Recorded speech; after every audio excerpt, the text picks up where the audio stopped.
वालेकुम नाज़रीन, मैं हूं आपकी होस्ट एनिशा और आप देख रहे हैं K21 न्यूज़ और हमारा शो कराची की आवाज़। मैं इस टाइम मौजूद हूं NA 240 में। यहाँ बहुत ज़्यादा गहमा गहमी है, बहुत सारे लोग हैं, बहुत सारी रश है और अब हमें देखना है कि जीतता कौन है, ये जीत का सहरा पहनता कौन है। अभी इस टाइम जहाँ मैं मौजूद हूँ, आपको मेरे पीछे नज़र आ रहा होगा MQM पाकिस्तान का कैंप मौजूद है। यहाँ काफ़ी सारे लोग मौजूद हैं। मैं उनसे बात करूँगी और मैं उनसे पूछूंगी कि कितना जोश और कितना जज्बा है, वो किस तरह से जीत जो है वो अपने साथ लेके जाएंगे। तो आइए चलते हैं। जी नाज़रीन, हमारे साथ मौजूद हैं MPA साहब हैं गुलाम जिलानी साहब, उनको वेलकम करूँगी, उनसे बात करूँगी। अस्सलाम वालेकुम। जी वालेकुम सलाम। कैसे हैं आप? जी अल्लाह का शुक्र। अच्छा सर, सबसे पहले तो मैं आपसे बात करना चाहूँगी कि ये जो हालात हैं और कराची की सूरत हाल है, मैं किसी एक इलाके की अगर बात करूँ, एक इलाके में मसला हो तो फिर बात भी करते हुए अच्छा लगता है इंसान। पूरे कराची का ये हाल है, इस पर आप क्या कहना चाहेंगे? मुझे हाल का बताएं, क्या हाल है? किस मतलब जिस तरह से कचरा, सड़कें टूटी हुई, सीवरेज का निज़ाम ख़राब, पानी का निज़ाम ख़राब, स्ट्रीट क्राइम बढ़ चुके हैं, मतलब कोई सिस्टम आपको सही नज़र नहीं आएगा। देखिए, इसकी सूरत हाल आपको पता है कि कराची जो है गुज़श्ता 13 साल से जो है वो पीपल्स पार्टी के अंडर में था और जो लोकल गवर्नमेंट थी उसको वो इख्तियारात नहीं थे, जिसके MQM ने पिटिशन भी लगाई थी और सुप्रीम कोर्ट के चीफ जस्टिस साहब ने जाते हुए जो है वो उसके ऊपर जो है अपना फ़ैसला दिया जो MQM के हक़ में आया था। तो अगर वो वसाइल जो सिंध गवर्नमेंट के पास थे, अगर वो निचली सतह पर डाइवर्ट होते, मुंतकिल होते, तो लामाला जो आज आपको सड़कें इलाकों के अंदर की टूटी हुई नज़र आ रही हैं, सारी चीज़ें हैं, उसमें काफ़ी बेहतरी भी नज़र आती है। पानी का जो कोटा 1975 में पूरे कराची के लिए एलोकेट किया गया था, वही आज तक चल रहा है और उस 1975 की आबादी में और आज की आबादी में जो है ज़मीन और आसमान का फ़र्क है कि 1975 में अगर कराची की आबादी 65 लाख या 50 लाख थी तो आज 3.5 करोड़ से ऊपर है, लेकिन पानी का जो कोटा है वो वही है। तो ये वो सूरत हाल है जिसको मैनेज करने के लिए निचली सतह पर जो इख्तियारात हैं, जब तक वो डाइवर्ट नहीं होते उस वक्त तक जो है मैं समझता हूँ कि बहुत मुश्किल होगा इन हालात को कवर करना। आप क्या समझते हैं कि पीपल्स पार्टी जो है वो प्लानिंग अच्छी नहीं कर सकती, इस वजह से ये हालात है? नहीं, मसला ये नहीं, मसला ये है कि जहाँ के जो लोग हैं जब तक वो ख़ुद उसमें इन्वॉल्व नहीं होंगे, उनको इन्वॉल्व नहीं किया जाएगा, तो यही सूरत हाल रहेगी। मैं अपने हर इंटरव्यू में, हर टॉक में यही बात करता हूँ कि जिस तरीके की स्ट्रीट क्राइम आप देख लेंगे तो पूरे कराची में सबसे ज़्यादा स्ट्रीट क्राइम का रेशियो जो है वो बहुत बड़ा हुआ है और मैं समझता हूँ कि इस वक्त सिर्फ कोरंगी टाउन के अंदर, डिस्ट्रिक्ट कोरंगी में नहीं, कोरंगी टाउन में इस हफ्ते के अंदर 4 से 5 अफराद जो है वो मार दिए गए स्ट्रीट क्राइम की उसके अंदर आकर, जिसमें कोरंगी DC ऑफिस के सामने वाक़या हुआ, जहाँ हम खड़े हैं इसके बैक साइड पर वाक़या हुआ। उसकी वजह यही है कि यहाँ पे जितने SHOs हैं, जितने SSPs हैं, जो पुलिस अफसरान हैं, वो शहर कराची के नहीं हैं। जब तक कराची के लोग यहाँ पे खुद मौजूद नहीं होंगे, इसी तरह की वारदातें और ये स्ट्रीट क्राइम जो है वो बढ़ता रहेगा। और देख लें आप पूरे डिस्ट्रिक्ट कोरंगी को देख लें तो मैं नहीं समझता यहाँ पे कोई उर्दू स्पीकिंग या शहर कराची का डोमिसाइल रखने वाला जो है, ना वो SHO होगा, ना वो SP होगा, ना DSP होगा, ना SSP होगा। जब बाहर से आएंगे तो किस तरीके से जो है वो इन तमाम हालात पे कंट्रोल करेंगे, तो सूरत हाल यही होगी जो इस वक्त मौजूदा है। अच्छा, MQM ने तो हमेशा यही बात की कि कराची वालों को जो है उनका हक नहीं दिया जाता। ये सिंध से और कहीं से भी लोग उठ के आते हैं तो वो उनको गवर्नमेंट जॉब्स यहाँ दी जाती हैं, पर जो कराची के जिनके पास डोमिसाइल और PRC है तो उन लोगों को नहीं दी जाती। इस पर तो बात हमेशा से हम लोग सुन रहे हैं, यही वजह है कि हालात बेहतरी की तरफ नहीं जा रहे। बिल्कुल यही वजह है। अभी MQM ने जो पिटीशन लगाई थी जाली डोमिसाइल के हवाले से, जिसमें 30,000 जॉब्स जो है वो कराची की जो थी वो इंटीरियर से लोगों को लाके यहाँ पे जाली डोमिसाइल बनाकर जो है, जबकि उसका फ़ैसला जो है वो हो चुका है लेकिन वो फ़ैसला महफूज है, वो इसी वजह से नहीं हो रहा कि वो तमाम के तमाम फेक जॉब्स हैं और उनके ऊपर जो है इस तरीके से इम्प्लीमेंट कराया गया है। और अभी IBS अक्खर से जॉब्स थी, उस पर भी MQM ने पिटीशन लगाई थी तो उनको भी जो है वो होल्ड किया है हाई कोर्ट ने। तो जब तक यहाँ के जो लोग हैं डिस्ट्रिक्ट की सतह पर जो है लाल मोहल्ला यहीं के लोगों को जॉब मिलनी चाहिए, लेकिन यहाँ पे भी जो है वो इंटीरियर से लाकर, हम ये नहीं कहते कि उनको जॉब क्यों दी जा रही है, उनको उनके डिस्ट्रिक्ट में जॉब मिलनी चाहिए। हमारे लिए सिंधी, महाजिर, पठान सब बराबर हैं और सबको अपने अपने सूबों में, अपने अपने डिस्ट्रिक्ट के अंदर रह के उनको जॉब प्रोवाइड करनी चाहिए। अगर कराची में कराची के लोगों को जॉब नहीं मिलेगी, अगर 30,000 जॉब जो बाहर के लोगों ने यहाँ पे जाली डोमिसाइल बना के ली हैं, अगर यही कराची के लोगों को मिलती तो आज कराची में जो है इतनी बेरोज़गारी नहीं होती कि जितने इस वक्त आपको नज़र आ रही। अच्छा सर, ये इमरान खान साहब के जाते ही एक खुशी की लहर कराची वालों में, MQM से जो मोहब्बत करते हैं उन लोगों में आई कि अब इंशाल्लाह कुछ बेहतरी की तरफ जाएगा। अब आप क्या समझते हैं कि हुकूमत के साथ बैठ के MQM के क्या मुआहदे होने जा रहे हैं या हो रहे हैं, उस पर क्या बात हो रही है? देखिए, इसमें कराची वालों की तो बात समझ में आती है। एमक्यूएम की मैं जो आपने बात की, मैं उससे थोड़ा सा इख्तलाफ करूँगा, क्योंकि शहर कराची जो है बहुत समझदार लोगों पर जो है वो डिपेंड करता है, और यहाँ के लोग जो है बहुत समझदार हैं। तो 3.5 साल तक जो है पीटीआई ने और उनके लीडर ने जो है शहर कराची को जो लॉलीपॉप दे के रखा, आज यहाँ हो रहा है, कल यहाँ हो रहा है, इस शहर कराची को वो एक ट्रांसपोर्ट का एक बस नहीं दे सके। आज भी शहर कराची के लोग जो चिंची रक्शों में और 1965 मॉडल की जो बसें हैं, जिनके कहीं ब्रेक लगते हैं और कहीं नहीं लगते, उनके अंदर सफ़र करने पर जो है वो मजबूर हैं। तो यही वो सूरत हाल है। कोई मेगा प्रोजेक्ट नहीं है। K4 के मंसूबे पे अरबों रुपए उन्होंने खर्च कर दिए, लेकिन आज भी K4 का मंसूबा जो है वो 0 पॉइंट पे ही खड़ा हुआ है। तो कराची के पानी बढ़ाने की बात हुई थी, वो नहीं हो सका। लोड शेडिंग की जो सूरत हाल है वो आपके सामने है। तो ये वो कोई एक मेगा प्रोजेक्ट बता दें जो पीटीआई की गवर्नमेंट ने शहर कराची को तोहफे के तौर पे दिया हो। तो इसी वजह से लोग जो है उनके जाने पे खुश भी हैं और उम्मीद कर रहे हैं कि पीपल्स पार्टी जो काफ़ी अरसे से शहर कराची पर थी, वो एमक्यूएम के साथ मिलकर कुछ बेहतर अंदाज में जो है शहर की खिदमत कर सकें। तो ये लोगों का एतमाद है कि जो उनके मुकाबले में खड़े हुए हुक्मरान जमात भी थी, बाकी लोग भी थे, लेकिन वो इतना वोट नहीं ले सके। उनसे 60% वोट ज़्यादा जो है वो एमक्यूएम को मिला था।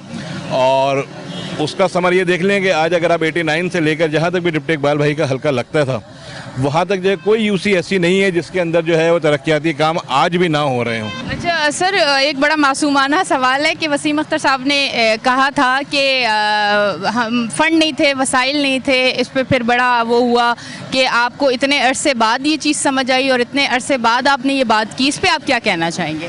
नहीं, आपकी क्योंकि हम लोग तो अच्छी चीज़ें भूल जाते हैं और कोई अगर ऐसी चीज़ निकल आए तो उसको सालों साल याद करते हैं। बिल्कुल ऐसा ही है। और मैं समझता हूँ कि जो आपने सवाल किया है वो थोड़ा सा डिफरेंट है उससे। एमक्यूएम ने इलेक्शन जीतने के 6ठे महीने में ही जो है वो पिटीशन हाई कोर्ट में लगा दी थी, जिसका रिज़ल्ट हाई कोर्ट ने जो है वो जब बल्दियाती सिस्टम ख़त्म हो रहा था जब दिया।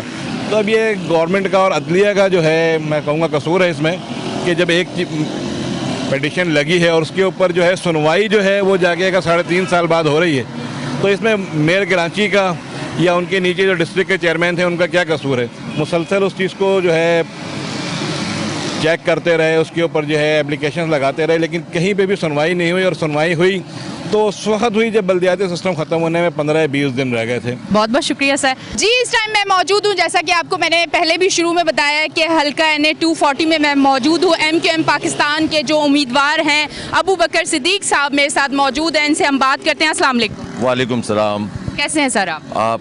अल्लाह करम है, बहुत बहुत शुक्रिया कि आपने हमें मौका दिया। अच्छा सर, मुझे ये बताइएगा कि ये एमक्यूएम को देख के लोगों को बड़ी खुशी होती है, बहुत मोहब्बत होती है, बहुत प्यार होता है। अच्छा, जहाँ जहाँ जिस इलाके में मैं जाती हूँ आपसे प्यार करने वाले लोग वहाँ मिलते हैं, वो कहते हैं कि एमक्यूएम आ जाए और काम हो जाए। आप क्या कहना चाहेंगे उनकी मोहब्बतों के लिए?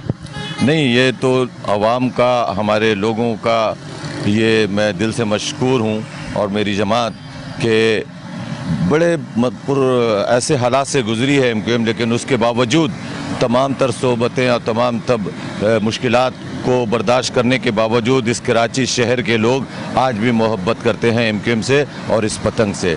तो इनके दिलों में एमक्यूएम बसती है और अल्हम्दुलिल्लाह हमेशा कराची के साथ ये एमक्यूएम को ही वोट देते रहे हैं, चाहे कितने ही बुरे हालात हों। तो काबिल तहसीन भी हैं ये हमारे लोग और काबिल सताइश भी। अच्छा सर, ये बताएं जीत का सेहरा क्या नज़र आ रहा है, कहाँ जा रहा है? थोड़ा सा ये बताएं कि जीत का सेहरा कौन पहनने वाला है? देखिए, जीत का तो ये एक रवायती सीट है एमक्यूएम की। हमेशा 88 से इस नशिस्त पे एमक्यूएम के कैंडिडेट ही कामयाब होते रहे हैं। सिर्फ एक बार एमक्यूएम ने बाइकाट कर दिया था, तो उस वक्त दूसरी एक जमात के MNA यहाँ से मुंतखब हुए, उनका इंतकाल फिर हो गया, फिर उस पर ज़मनी इंतखाब हुआ तो फ़ारूक सत्तार फिर यहाँ से ज़मनी इंतखाब लड़कर कामयाब हुए। और अभी 2018 में हमारे हरदिल अज़ीज़ इकबाल मोहम्मद अली डिप्टी भाई जिन्हें हम कहते हैं, वो यहाँ से मुंतखब हुए थे 61,000 वोट लेकर। तो जो उनके मद्दे मुकाबिल थे उन्होंने 30,000 लिया, किसी ने 26,000, किसी ने 14,000। तो लांडी और कोरंगी के लोग हमेशा से एमक्यूएम को सपोर्ट करते रहे हैं, एमक्यूएम से मोहब्बत करते हैं और एमक्यूएम को वोट भी देते हैं और कैंपेन चलाने के लिए नोट भी देते हैं। अच्छा, क्या आपने बड़ी अच्छी बात की कि कैंपेन चलाने के लिए नोट भी देते हैं। अब इस कैंप पे लोग आ रहे हैं, मगरिब के बाद आना शुरू होते हैं, आपके साथ मिल के एक तरह से सेलिब्रेट करते हैं, खुशी मनाते हैं कि इंशाल्लाह जीत का सहरा आपके सर आएगा। अल्लाह का करम है, मगरिब के बाद यहाँ पे लोग आते हैं। आज चूँकि शाह फैसल का जो रास्ता है, जो शाह फैसल और कोरंगी को मिलाता है ब्रिज, कोई मसला हुआ है पानी वगैरह, तो वहाँ रास्ते बंद हैं। तो जो लोग यहाँ आ रहे हैं शाह फैसल वगैरह से भी, तो थोड़ा मुश्किलात उनको से हमारे MNMP आते हैं कैंप पे, और फिर मुख्तलिफ यूसीज़ में मुख्तलिफ बरादरियों से वो जाकर प्रचार करते हैं।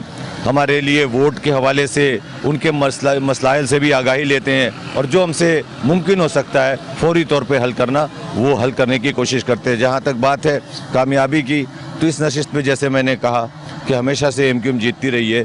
आज जो कॉर्नर मीटिंगें हो रही हैं, अल्हम्दुलिल्लाह अंसार बरादरी, यहाँ इस इलाके में बरादरियाँ बहुत हैं। अच्छा। अंसार बरादरी है, मेयो बरादरी है, राजपूत बरादरी है, सुल्तानपुर वाले हैं, तो ये बरादरियाँ बहुत ज़्यादा हैं। यहाँ पे लोधी बरादरी है, तो उन बरादरियों, कुरैशी बरादरी है, तो बरादरियों की सतह पे भी जाके मुलाकातें हो रही हैं हमारी, और अल्हम्दुलिल्लाह सब बहुत पजीराई कर दे रहे हैं हमें। तो मद्दे मुकाबिल तो अभी तक कोई नज़र नहीं आ रहा, लेकिन बहरहाल जमहूरियत है और हर सियासी जमात को इंतखाब लड़ने का और कैंपेन चलाने का हक़ है। मुत्तहिदा कौमी मूवमेंट है, मैं बहैसियत उम्मीदवार बहुत मुतमईन हूँ, और अवाम का भी शुक्रगुजार हूँ कि हमारे कॉर्नर मीटिंग हो, छोटी कॉर्नर मीटिंग हम बुलाते हैं, लेकिन वो एक जलसे की सूरत अख्तियार कर जाता है। अच्छा सर, ये एक मैं बड़ा मासूमाना सवाल करूंगी, ये जो जलसे और इस तरह से सब लोगों ने बच्चों के साथ, मतलब छोटे छोटे मासूम बच्चों के साथ आने का ये जो ट्रेंड है, ये MQM की तरफ से ही स्टार्ट हुआ था? क्योंकि अब तो हर जलसे में आपको नज़र आता है कि बच्चों के साथ फैमिली सारी निकल के आ जाती है, पर स्टार्ट तो यहाँ से हुआ ना? जी, जब MQM वजूद में आई, तो जैसा कि आपको इल्म है कि MQM वाहिद पाकिस्तान की जमात थी जो 98% गरीब तबके से ताल्लुक़ रखने वाले इसकी लीडरशिप जो थी उसमें आई। और जब MQM के अंदर ये पढ़े लिखे नौजवान आए और 88 में जो पहली मरतबा इंतखाब हुआ, तो वो जो MQM के कौमी असम्बली के अंदर नुमाइंदे गए थे, कोई 25 साल का था, कोई 30 साल से ज़्यादा कोई नहीं था, और सब लोअर मिडिल क्लास से ताल्लुक़ रखने वाले लोग थे। तो पाकिस्तान की तारीख़ में MQM ने ही एक तारीख़ रकम की कि गरीब तबके से मज़दूर की नुमाइंदगी के लिए मज़दूर को भेजा, और वहाँ पे किसान की नुमाइंदगी के लिए आज भी हम कहते हैं कि किसान ही होना चाहिए। जो इस मुल्क में जागीरदाराना वडेराना निज़ाम है, मौरूसियत है सियासत में। आप देख लें सियासी जमातों में बाप मर गया या हट गया तो बेटा बेटी दामाद, लेकिन अल्हम्दुलिल्लाह इस तंजीम को MQM को हमें फ़ख्र है कि हम अपने कारकुनान को, जो गरीब तबके से ताल्लुक़, जो मेहनत करता है, पार्टी पैसे की बुनियाद पर नहीं बल्कि कारकर्दगी और उसकी मेहनत की बुनियाद पर टिकट देती है। बहुत बहुत शुक्रिया सर, बहुत शुक्रिया। जी नाज़रीन, अब हम लेते हैं एक ब्रेक, पर कहीं ना जाएं, हमारा शो जो है अभी बाकी है, अभी आप देखेंगे आगे भी चल के। मैं बहुत सारे लोगों से भी यहाँ बात करूँगी, तो लेते हैं एक ब्रेक, मिलते हैं ब्रेक के बाद।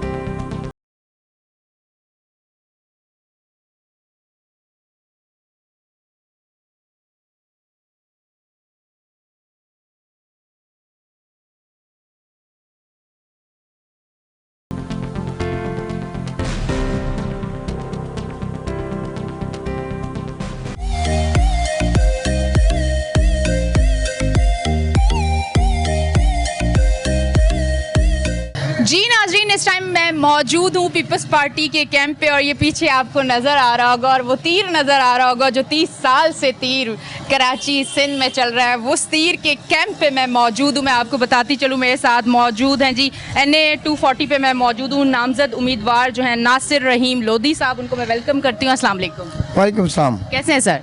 फर्स्ट क्लास अल्हम्दुलिल्लाह। सर, ये सबसे पहले ये बताएं, 30 साल से तीर चल रहा है पूरे माशाल्लाह सिंध कराची में, तो ये बताएं कि कितने लोग आप लोगों से खुश हैं?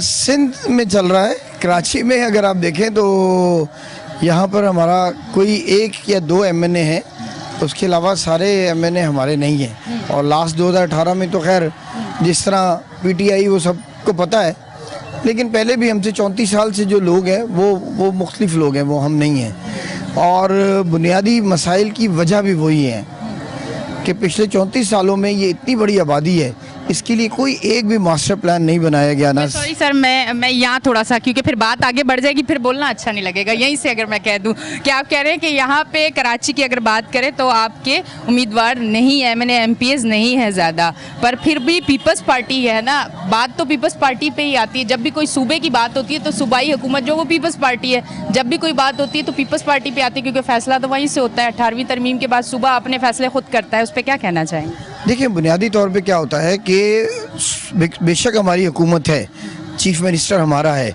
लेकिन जो इलाके के नुमाइंदे होते हैं, इलेक्टेड नुमाइंदे, उनको जो भी इलाके की लिए जो फंड्स होते हैं वो उनको रिलीज़ किए जाते हैं। वो सीएम डायरेक्ट आके वहाँ पे खर्च नहीं कर सकते। हम तो बल्कि ये करते हैं कि चूँकि हमारे यहाँ नुमाइंदे नहीं हैं, उसके बावजूद इस NA 240 में कोई 12 के करीब मेगा प्रोजेक्ट्स हमने किए हैं जो अरबों रुपए के प्रोजेक्ट्स हैं, बावजूद इसके कि हमारा एक काउंसलर भी यहाँ से नहीं जीता हुआ।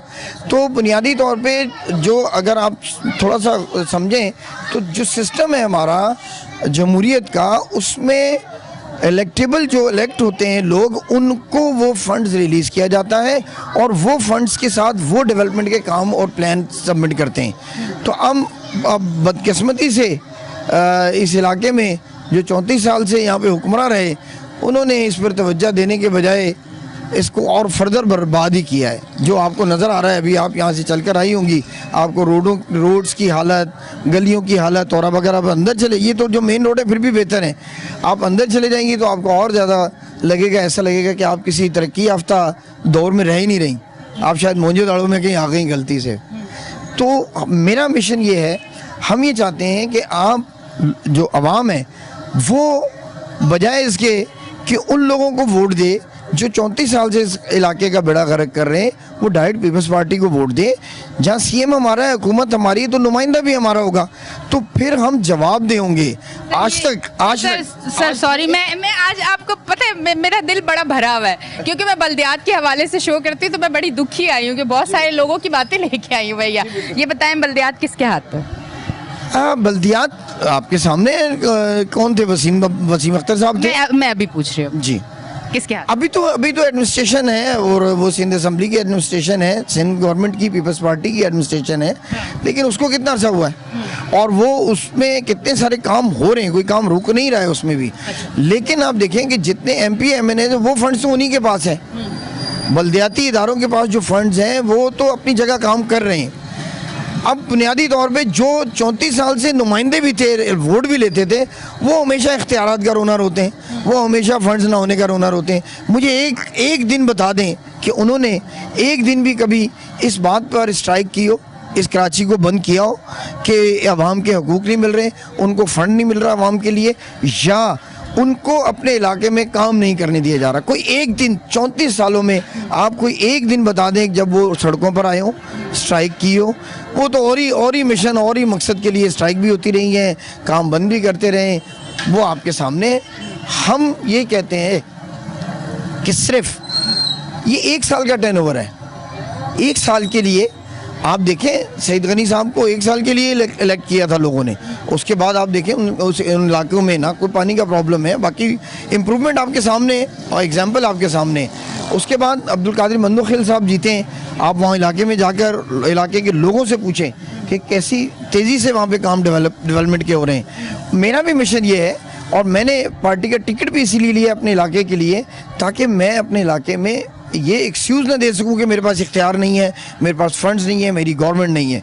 हमारी गवर्नमेंट है, हम अपने लोगों से चाहते हैं कि वो हमारा साथ दें इस दफ़ा, और बाशऊर होने का सबूत दें हमें वोट देकर, ताकि हम आपको कोई एक्सक्यूज़ नहीं देंगे, हम कोई लॉलीपॉप नहीं देंगे इख्तियारात का। हम कह रहे हैं कि हम बाइख्तियार हैं और आप मौका दें। 1 साल की तो बात है, 1 साल बाद अगर हम काम नहीं कर रहे होंगे तो आपके पास फिर मौका है, अगले 5 साल के लिए आप चाहें तो मुंतखब कर लें।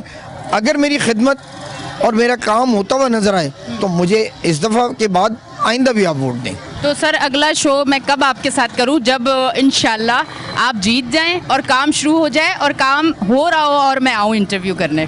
मेरी आपसे रिक्वेस्ट ये है कि जिस दिन मैं शो ये इलेक्शन जीत जाऊं तो एक शो मेरे साथ उस दिन कीजिएगा। मैं आपको उसमें अपने प्लान बताऊंगा, अपने लोगों को अपने प्लान बताऊंगा कि मेरा 1 साल का टारगेट्स क्या है। सर प्लान तो सब बताते हैं ना। अब देखिए खान साहब ने कितने प्लान दिखाए थे, बताए थे। मैं आपको एक बात बताऊं, और किसकी बात कर रही हैं आप? वो खान साहब की हंसाने वाली बातें कर रही हैं आप।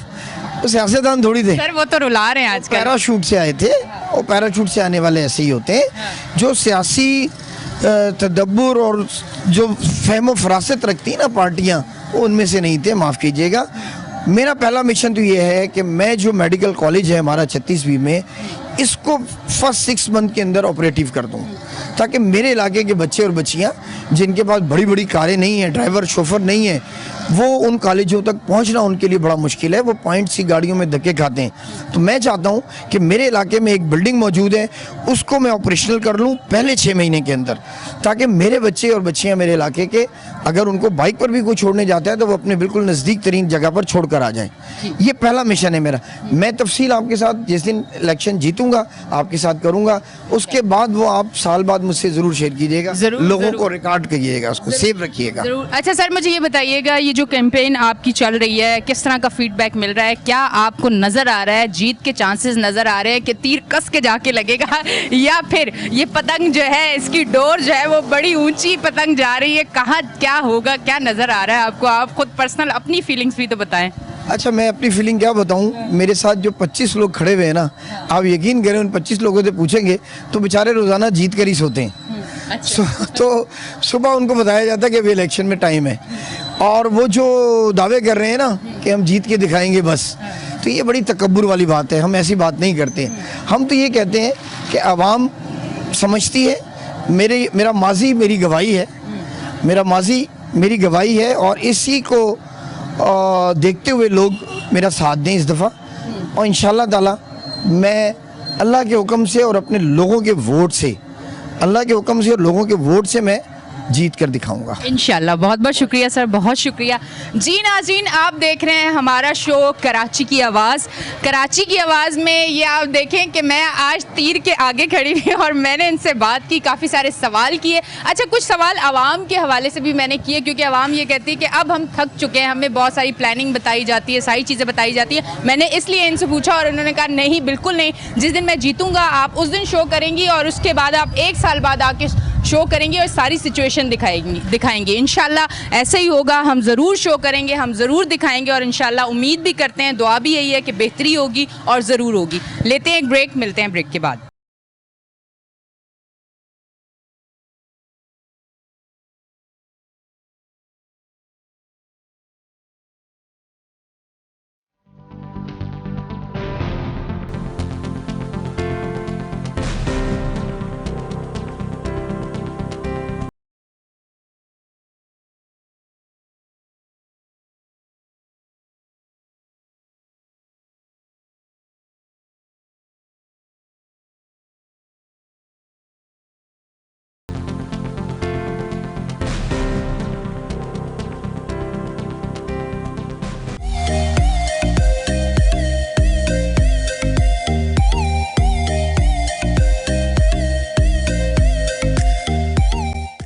वेलकम बैक जी नाज़रीन, मैं ब्रेक से वापस आ चुकी हूँ और इस टाइम मैं मौजूद हूँ पीएसपी के कैंप पे, और मेरे साथ मौजूद हैं इनके नामजद उम्मीदवार शबीर कायम खानी साहब। मैं उनको वेलकम करती हूँ। अस्सलाम वालेकुम। जी वालेकुम सलाम। कैसे हैं सर आप? जी अल्हम्दुलिल्लाह। सर कैसा फीडबैक मिल रहा है? ये कैंपेन चल रही है, किस तरह से लोगों की आमद है, क्या आपको फील हो रहा है, क्या फीलिंग्स है अंदर की? क्योंकि हम अभी कवर करके आए पीपल्स पार्टी, फिर MQM, अब आपके पास है, तो आपका क्या कहना है? मेरे ख्याल आप हल्के में मौजूद हैं और आपने अंदाज़ा लगा ही लिया होगा। मैं अगर कहूँगा तो वो बात हो जाएगी, अपने मुंह में मीठू वाली बात हो जाएगी।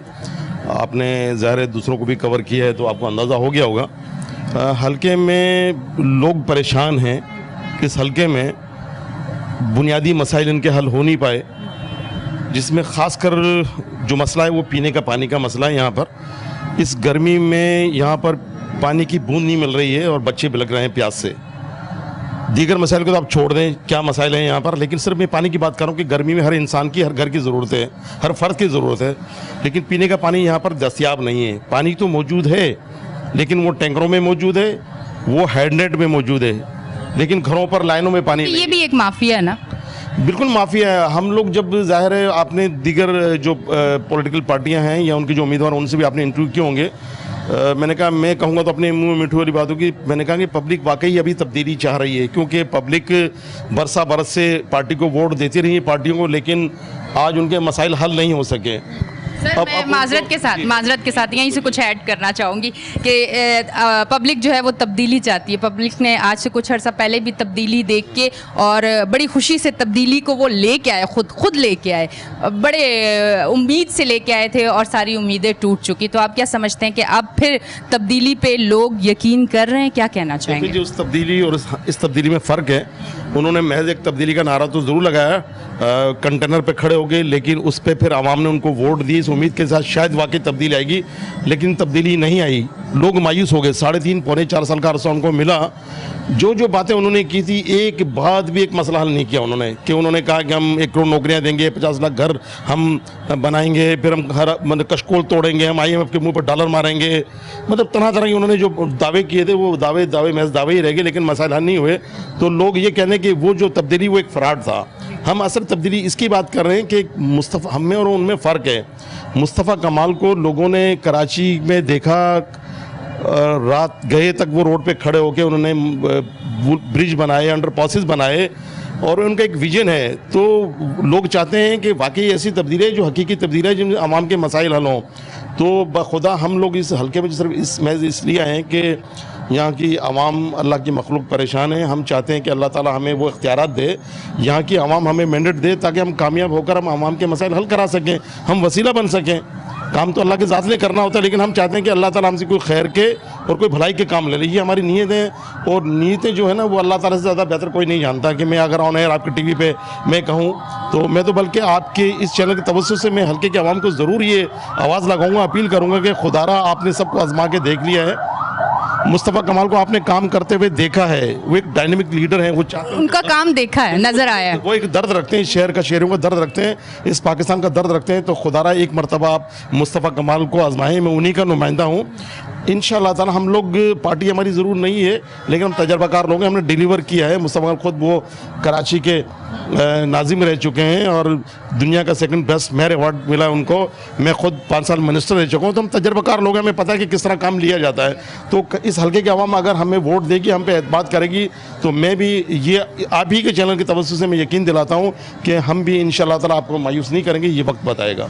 अच्छा सर, मुझे साथ साथ ये बताते जाइएगा ज़रूर, क्योंकि आपने भी यही एक बात की कि एक नया नाम PSP है, ठीक है, उस पर यकीन मैं खुद भी ये कहना चाहूँगी कि ज़रूर अब ट्रस्ट लेवल इस तरफ ज़रूर दिखाएं और जीत के लिए इनके साथ हों, ताकि मसाइल जो हैं उनका हल निकले। मुझे बताएं, अगर आप जीत जाते हैं इंशाल्लाह, तो कितने अरसे बाद आप इन मसाइल पे काबू पा लेंगे, या उस लेवल तक चले जाएंगे कि लोगों को थोड़ा सा वो अपनी लाइफ में रिलैक्स होना शुरू हो जाएंगे?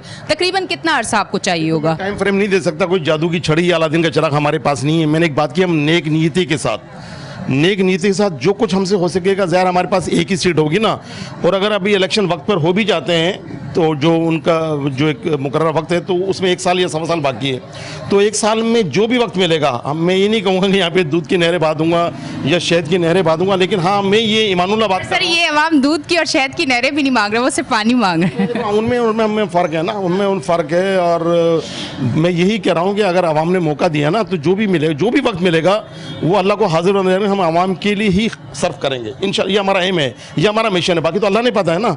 तो हमें पता है कि यहाँ के क्या मसाइल है, लोग किस कदर परेशान, और वाकई लोग हकीकी तब्दीली चाहते हैं, क्योंकि लोग मायूस हो चुके हैं। सबको वोट देके, अच्छा इस हल्के में जो पहले MNA थे, अल्लाह उन्हें जन्नत नसीब करे, उनकी डेथ हो गई, इसीलिए ज़मीनी इलेक्शन हो रहे हैं। यहाँ के जो तीनों MP हैं, वो भी MQM से बिलोंग करते हैं। तो तीनों MP MNA, लेकिन हल्के के आवाम के मसाइल तो जूं के तू हैं। तो आवाम ने तो वोट दे के देख ही लिए ना। आवाम ने यहाँ पर जो पीपल्स पार्टी यहाँ पर जो सिंध में हुक्मरानी कर रही है 14 साल से, उन्होंने भी कराची का ऑन किया नहीं। अगर वो चाहते तो बहुत कुछ कर सकते थे, लेकिन उन्हें ज़ाहिर करप्शन से फुर्सत मिले तब वो कुछ करे ना। तो इस और अब ये मिली भगत से दोनों बैठे हुए पीपल्स पार्टी और एमक्यूएम भी। आज से 4 माह पहले तक तो यही एमक्यूएम गालियाँ दे रही थी पीपल्स पार्टी को, सीएम हाउस में ले जाकर उन्हें बुरा भला कर रहे थे, लड़ रहे थे, और वो इन पे शेयरिंग कर रहे थे, इनके कारकुन को शहीद किया, और उसके बाद आगे बड़ी जज्बाती इन्होंने तकरीरें की। और आज आप देखेंगे 2 महीने बाद, ये 2 महीने पहले उन्हीं के साथ बैठ के वजारतें इन्होंने ली। सर इसका नाम सियासत है। देखो सियासत, इन्होंने ऐसे ही लोगों ने बदनाम किया। सियासत का दूसरा नाम है इबादत। इबादत, आप सियासत को इबादत समझ के करें ना। आप अगर महज अपने मुफादात के लिए काम करेंगे, आप लोगों को चूरन बेचेंगे, माजिर अपना वोट अपनों के लिए दिए जलाए रखना है, तो दिए गुल करने वाले तो आप ही लोग हैं शहर के। अब खुदारा मुस्तफ़ा कमाल की आवाज़ लोग सुन रहे हैं, उनकी आवाज़ लोग अभी बात उनकी मान रहे हैं, लोग का जहन बना है। कल तक जो मुस्तफ़ा कमाल को गद्दार समझते थे, और आज अल्हम्दुलिल्लाह वही लोग मुस्तफ़ा कमाल को वेलकम कर रहे हैं। उनकी समझ में अल्लाह ताला ने उनके दिलों में बढ़ा ली है, क्योंकि मुस्तफ़ा कमाल का कहना है कि अल्लाह ताला की ज़ात जो दिलों में बात उतारेगी। मेरा काम है आवाज़ लगाना। मुस्तफ़ा कमाल 6 साल से आवाज़ लगा रहे हैं। आज अल्हम्दुलिल्लाह आप खुद आप विज़िट कर लें, मैं आपको दावत भी देता हूँ। आप यहाँ के वोटरों से मिलें तो वोटर खुद बताएंगे, और ये फैसला तो 16 जून को होना ही है ना। मैं दावा करूँगी ये सीट हम जीतेंगे। ज़ाहिर पीपल्स पार्टी से आप अगर करके आई हैं तो वो भी इस मुकाबले में, इस दौड़ में शामिल है। एमक्यूएम भी सभी शामिल हैं, जो भी उम्मीदवार हैं, जो इवन जो इंडिपेंडेंट आज़ाद उम्मीदवार है, वो भी यही इस उम्मीद के साथ इलेक्शन में हिस्सा ले रहे हैं कि हम शायद जीतेंगे। तो ये तो अल्लाह ने पता है, लेकिन बहरहाल अल्लाह खैर करेगा। आप देखिएगा कि अवाम, अभी यहाँ की अवाम का जहन मूड अभी चेंज है, और इंशाअल्लाह ताला मुझे उम्मीद है कि वो हम पर एतमाद करेंगे, और 16 जून को डॉल्फिन पे मोहर लगा के हमें कामयाब करेंगे, ताकि हम उनके कुछ काम आ सके, कुछ हम वसीला बन सकें, और उनकी हम खिदमत कर सकें। ठीक है सर, बहुत बहुत शुक्रिया। जी नाज़रीन, आज आपने हमारा शो देखा। मैं आपको पीपल्स पार्टी के कैंप पे लेके गई, फिर मैं आपको एमक्यूएम के कैंप पे लेके गई, फिर मैं आपको पीएसपी के कैंप पे लेके गई। वहाँ मैंने उनके नामजद उम्मीदवारों से बात की। अब ये मेरे पीछे आप रौनक देख रहे हैं, इसी तरह कैंप्स पे रौनक है, लोग भी आ रहे हैं, और पता चल रहा है कि अब जीत किसके सर जाने वाली है। इंशाल्लाह ये बहुत जल्दी आप सबको पता चल जाएगा। अब तक के लिए इतना ही। अपनी होस्ट एनिशा को दे इजाज़त, फिर मिलेंगे। अल्लाह हाफिज़।